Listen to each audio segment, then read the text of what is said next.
acontecendo.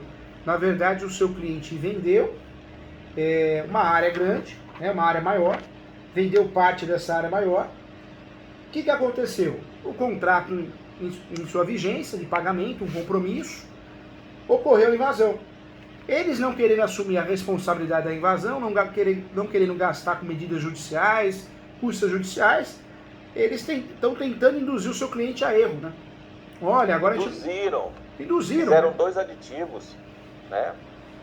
Fizeram ele assinar 2 aditivos, né? E orientaram ele a entrar na justiça. E teve um advogado que entrou em nome dele com um processo judicial, né? Porém, ao meu ver, o que a gente teria que fazer era anular esses aditivos, porque lá atrás a posse tinha sido dada para eles, não tinha invasão. Porque eles confessaram no compromisso de compra e venda. Aqui o compromisso de compra e venda. Aqui é aditivo. Nós temos aí, aditivo. Olha que interessante. Você vê como que é a coisa, né? O comprador, por outro lado, também não quer fazer rescisão. Não quer fazer rescisão. Eu falo que o mundo, a gente acredita sempre no bem, tem que acreditar, mas o mundo está ficando cada vez mais sujo, né? Meu Deus do céu. O comprador compra parte da área maior. Ocorre a invasão. Ocorreu a invasão e falou, opa, invasor não é fácil tirar. Se eu tenho um registro, eu faço reivindicatória. Acaba sendo mais fácil. Reivindicatória, arbitramento de aluguel. Se eu não tenho o registro, eu tenho a posse, o imóvel irregular, cessão de direitos possessórios, eu tenho que fazer a ação de reintegração de posse. Na cabeça do comprador, opa, isso aqui é muito caro, isso aqui é inviável e inseguro. Chamou ele para fazer um aditivo, 2 aditivos. O que atrapalhou a vida dele foram os aditivos, né? Porque esses aditivos geraram uma mudança de situação negocial, contratual. Por outro lado, o comprador não quer rescindir o contrato, porque se rescindir também vai ter que devolver os valores pagos, corrigidos. O seu cliente também não quer a rescisão do contrato, porque por outro lado vai ter que devolver também os valores recebidos. Talvez ninguém tenha a caixa para isso em época de crise. Surge aí a ação de obrigação de fazer para o lado do teu cliente, né? Para que eles cumpram, né, o que foi combinado. E por outro lado, surge para eles a ação de execução para que eles forcem o pagamento desse valor do aditivo. Acho que a saída aí seria, uma saída que eu faria, acho que é uma saída inteligente, é fazer uma ação de obrigação de fazer, mas dentro dessa ação, eu solicitaria a nulidade dos aditivos, mas dentro da ação de obrigação de fazer. Por que isso? Porque a ação de nulidade, ela de forma autônoma, a ação declaratória de nulidade, esse é o nome correto, hein? Tem muita modelo errado no Google, já vi muita bobagem aí. Ação declaratória de nulidade. Essa é a ação de nulidade autônoma. Só que essa ação de nulidade autônoma, ela é muito complexa, é muito difícil você conseguir êxito, porque você vai ter que provar muito bem simulação, você vai ter que provar muito bem coação, senão você não vai conseguir de fato ganhar essa ação. A ação declaratória de nulidade é que nem a ação rescisória do 966. É uma açãozinha que o judiciário ele tenta blindar. Ele tenta se livrar dessas ações. A rescisória, o judiciário se livra com facilidade porque ela é taxativa, né? Ou você tem os incisos 966 ou você não tem. Já a ação declaratória de nulidade, você tem aí vários motivos, vários requisitos e várias teses que você pode alegar. Mas mesmo assim, no Brasil, nós temos uma jurisprudência que faz o uso da jurisdição defensiva, tentando se livrar dessas ações. Sabendo disso, se a gente joga a nulidade dentro da obrigação de fazer, a gente consegue diminuir muito esses riscos.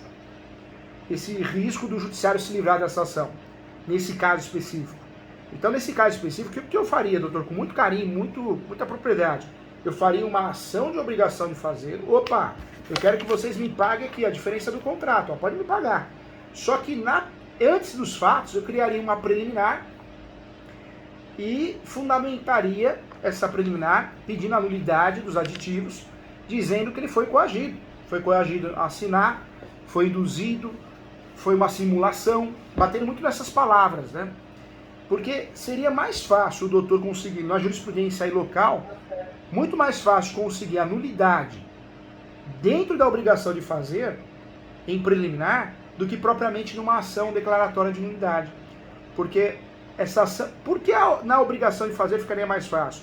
Porque não é o pedido objeto, mas é um pedido preliminar. Então o judiciário ele vai prestar mais atenção nos fatos. Ele vai prestar mais atenção no que aconteceu.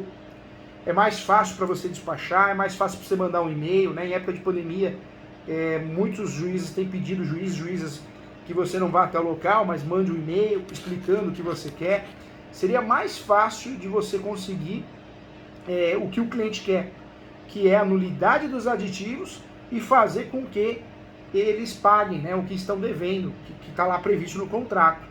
É mais fácil também de conseguir provar simulação, induzimento ao erro, coação, dependendo do poder financeiro do cliente, ou se ele não tem um grande grau de estudo, né? Então daria para conduzir para esse lado.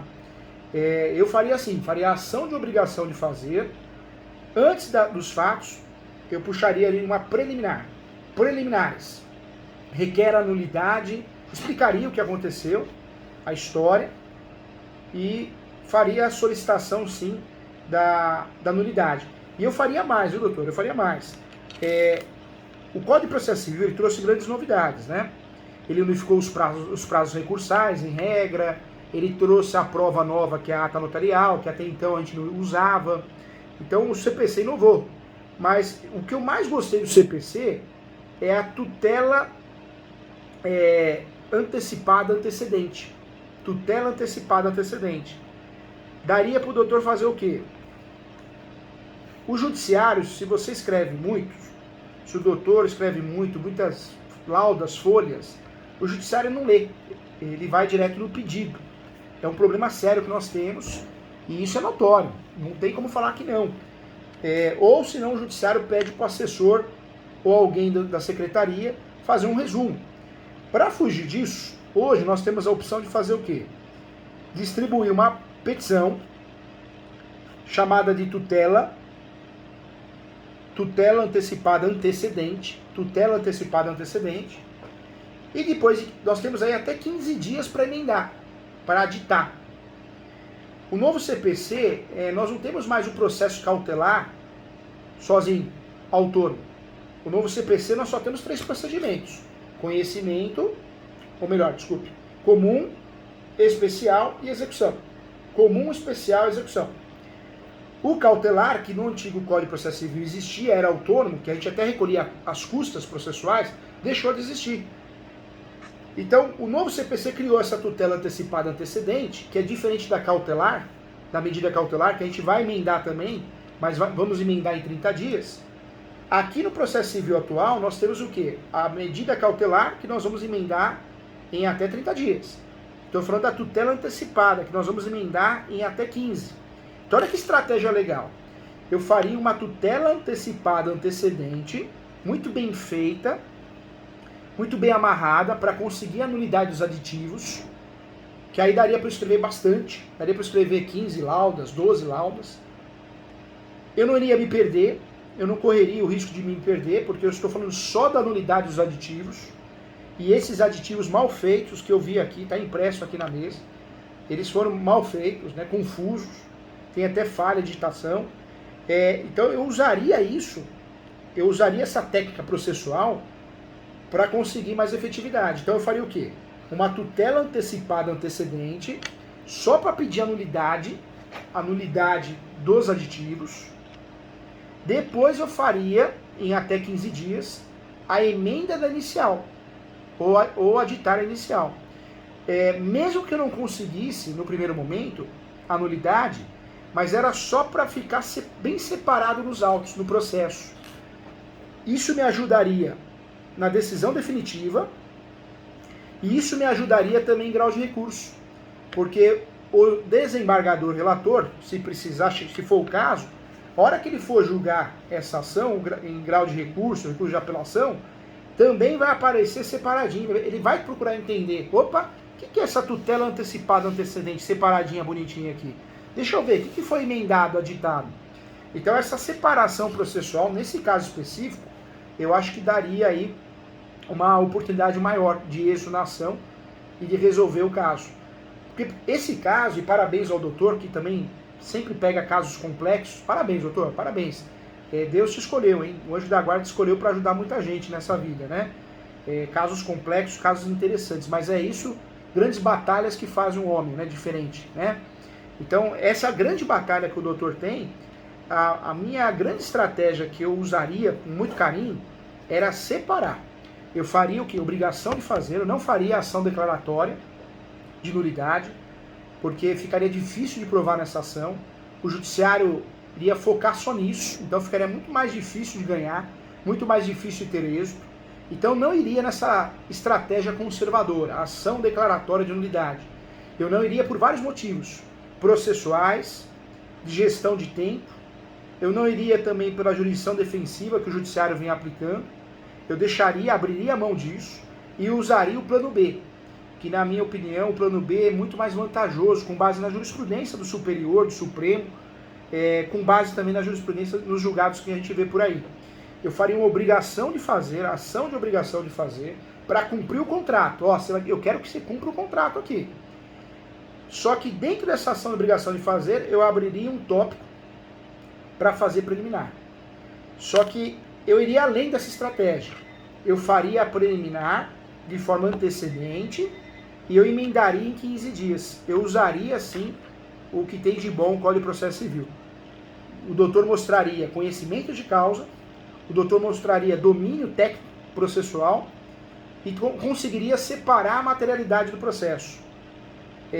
Ficaria mais fácil do juiz ou a juíza julgar, ficaria mais fácil para recorrer, tá? E ficaria até mais fácil, na hora da emenda, do doutor pedir uma audiência de conciliação para tentar forçar um acordo, porque ficaria a matéria separada, né? Por mais que nos mesmos autos, mas ficaria separada. A tutela antecipada antecedente poderia até o juiz ou a juíza não julgar deferindo, mas pelo menos ficaria separado. Talvez o doutor não conseguisse, ou não vá conseguir, de forma liminar, mas isso fortalece muito para conseguir na decisão definitiva, viu, doutor? Eu falo que o advogado brasileiro, nós advogados, todo mundo tem a mesma capacidade, mas nós largamos o Código de Processo Civil, né? O Código de Processo Civil atual ele é tão bom, tão eficaz, e nós não usamos 60% do que ele trouxe de novo. Isso é uma judiação muito grande. Eu faria isso, doutor, com muita propriedade. Então, qual que seria a minha estratégia nesse caso? Não fazer ação declaratória de nulidade, não. Perigoso, caro. Eu faria a obrigação de fazer, só que antes de fazer a obrigação de fazer definitiva, eu separaria ela. Eu faria uma peça, que é a tutela antecipada antecedente, eu fundamentaria no que diz respeito à nulidade dos aditivos, apenas, e eu emendaria em 15 dias. E aí na emenda ficaria mais 12, 15 laudas. Ou seja, o processo ficaria bem separado, uma estratégia bem definida, segura e não é onerosa, porque na verdade você consegue separar as peças num processo só, recolhendo umas custas só. Uma vez que a gente não tem mais o processo cautelar, viu, doutor?